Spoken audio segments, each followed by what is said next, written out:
Welcome back to our series on how to record a demo for bandmates. In this episode, episode number 4, we'll show you some in-depth views on how to record some cool electric guitars, how to create a nice wall of sound, how much gain do you actually need when tracking guitars.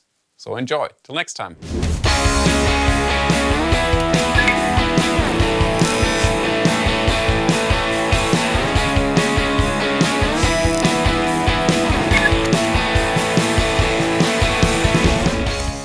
There we go. Right. Nice. In terms of sounds, the guitar is actually not too distorted. It's actually, if I play soft, it's quite clean, and that's, at least for me, if you're going for like a classic guitar tone that's in a way transparent and still punchy, don't overdo it with the gain.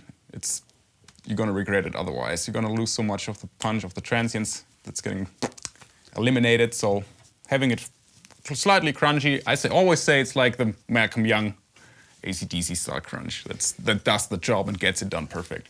Yeah, the actual spot to put in more to get that wall of sound is not more gain, it's just more guitars.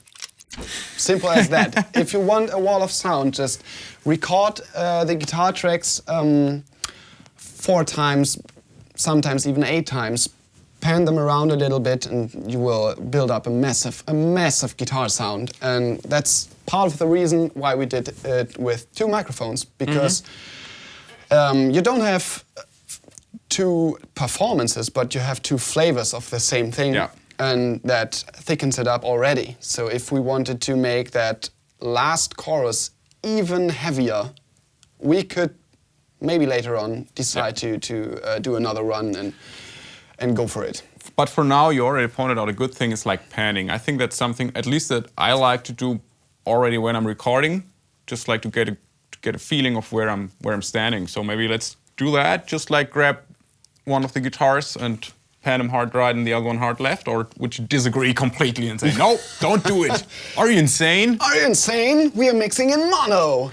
No, of course. You pan around shit and you make room for other instruments and elements, and especially for the vocals.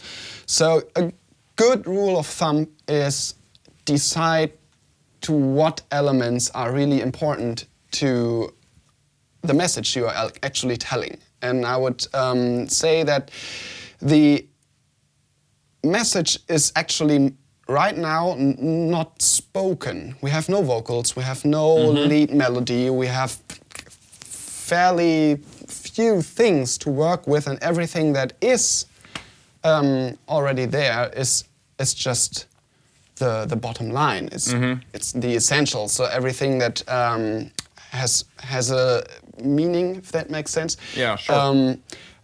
Is simply not recorded yet. But you have the kick drum, you have the snare drum, you have the did bass. I say bass? Yeah, no, I did not. The bass. And maybe a little melody, and that will come straight down to the center. And everything else just makes it wider and makes it livelier. So let's do this. I would actually bus those 2 guitars that are Okay, what do you mean by bus? We have the same take with recorded with 2 microphones. So we could decide to take those 2 microphones and pan them around. No harm in that. But we do have the other guitar that is already recorded, that is another take. So you played it in a different time and with a little differences. So that makes up for a far superior thing to shove to the sides. So I would bust them together to make those 2 tracks more handleable. Okay, so you don't have to do so much with the faders and all. Yeah, exactly. Everything I do to the bus, I essentially do to those things I bus together. It's just organizing. So let's do this. So group would be like a proper word as well, maybe? Group? Kind of group. I mean, you can group things together with this little button. No, where is it? Or is it just a Cubase Pro thing? I don't know. But usually you can just set channels to do the same thing. Oh, okay. But yeah, I would just bust it together. So there you go, bust it together. You're doing a group, So yeah, group channel to selected channels. That's what we do. It's stereo. If we decide to do things later, you just keep it open. And we call that guitar chorus. Perfect. And there we go. There's our bus, and we pan that a little bit to the right. And then we have this little fella here, and we pan that to the left. And that's all that is. What I like to do is, when you bus those things together, just put it under there so that it is organized. And what you also can do is mark it all and give it a little color. So yeah, that makes it easier to see. That makes just total sense. Yeah, because when you stack up things and stack up things and stack up things, and then you look into your session and you say, well, there is some little tiny thing that just gives me a sound when it's cutted, and you say, well, where is it? I don't know. I don't know. So I do coloring all the time. Yeah. Do you have certain colors for certain instruments I do. that you actually prefer? So, for example, you just did like the drums in red. So is that your drums are red? Drums are red. I mean, there's obviously just do it always the same, because otherwise you're just as surprised as the last time, and then you can just don't do it. But just pick your colors that you feel fit to the instrument or that you like. And yeah, drums are always red for me. Guitars are always a shade of green. Acoustics, or for now I do the panning in color coding. Those are always green. Basses are always blue, and lead vocals are always yellow. Backing vocals are orange, and everything key related is violet-ish. Oh, okay.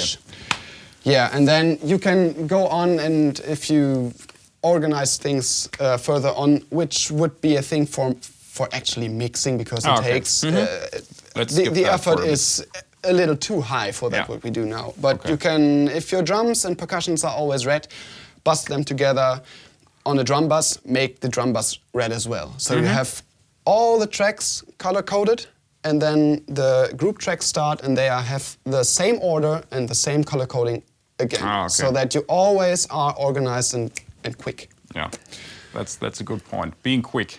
Being quick. Which this is all about, being quick. Actually, I mean, if we wouldn't talk so much, we probably would be done, but I think it's... no, so I think it's kind of important. Ordering. Yeah, ordering. So I got always drums first, always bass second, always guitars after that, keys, and then the whole vocal thing, and everything that comes after that, strings, horns, like those are after that, yeah. Okay, cool. You did some panning, I'd say. Let's have a listen to it, how it sounds. Yeah, let's start quite curious. from this fella, maybe.